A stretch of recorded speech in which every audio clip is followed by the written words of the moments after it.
So I had a student, definitely a lot of anger issues. He was on the ball machine, and he was missing a lot of shots, a lot of inside out forehand shots on the ball machine, and definitely very frustrated. So I asked him, like, you know, why don't you amp it up even more? Like, get even more angry. What was his name?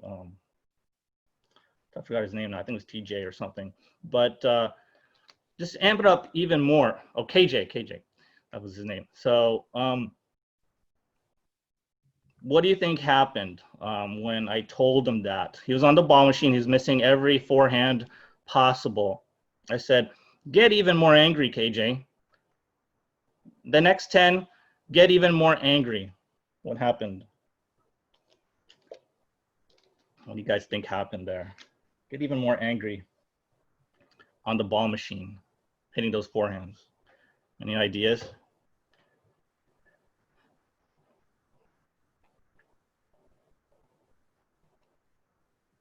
He was able to hit more balls.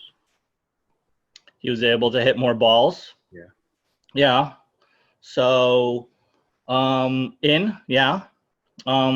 Actually, that was, it was kind of half true. Okay. So what happened was, he missed a lot, actually. He missed a lot still with that anger, but there was one shot where it was phenomenal. And it was a shot where no one can get it. No one would be able to get it back into the court because it was just a sheer great forehand. And I told him, you just got to focus that energy, that anger, not on your frustration, on your errors, but on your strokes. And that's amplification. So he kind of did it, and it takes practice of doing it. But I think you need to go the other way, because whenever you dial something back as far as trying to perform, like I said, we're not robots out there. We're not great in dialing back our emotion. It's there, right? And we can raise it up. Okay. Any other discussion items on that? So that was pretty good discussion, and yeah, you could agree, disagree. What was that? Sorry, someone was saying. Yes. With fear against your opponents, or fear of not getting your strokes in the other court, how do you amplify that and get over it? Oh, the fear of sorry, Azumi. So the fear of not getting that ball in. Yes. Did you say? Oh, okay. Yeah. So you got to hit it out. So what happens is that, again, that restriction, right? Your fear is it's getting it out. Okay. You don't want it to be out, right? Because you'll lose the point. You'll lose the point and it's out. Okay. You obviously cannot continue at that state of just fear of hitting it out. You have to hit it out then. You have to hit it out. You have to hit it as hard as you can. And if it goes out, it goes out, and you have to be fine with that. And that's the way to break through. In tennis, you can't be afraid to hit it out, because then you'll get restricted. The box will get smaller and smaller and smaller to the point where it's almost impossible to hit a stroke in. So you need to expand it and get it out.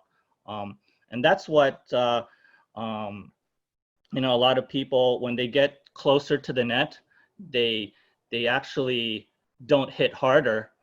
They kind of hit softer sometimes, just so they could get it in. They don't want to get it out because there's shorter court distance. You need to blast that over the building if you need to. If you need to get out of that state. And I asked one of my players to do that. There was this building, a library building, and this is an actual match. There's a library building across the fence, and I asked her during the point to hit it over the building, like literally in the actual point. she's going to lose that point, but I didn't see her winning the match if she didn't do something. So you got to do something, and you hit that one like a home run over the building, the library building, to get through. She didn't quite do it. She hit something out. She just could not bring herself to get to hit that ball over the fence. But sometimes you got to get out of that state, you know. So good. Anything else?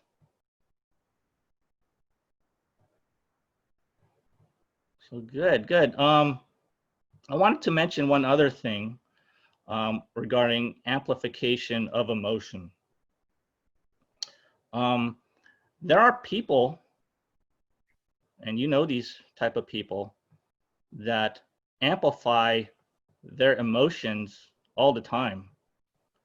And do you know who that might be? There's a profession out there that, you know, a bunch of people that amplify their emotions for work. Who are they?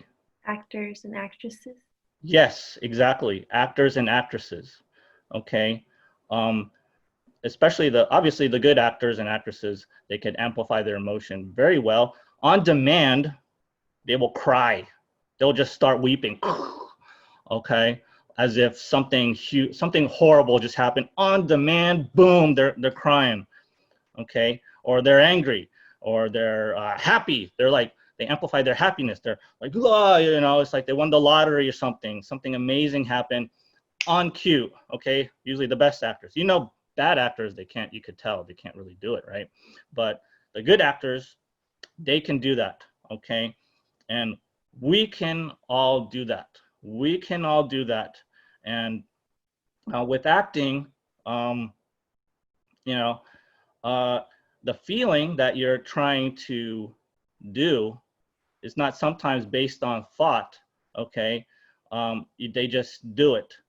In tennis, it's actually a little easier. There's an emotion there that you can work with, like nervousness or anger.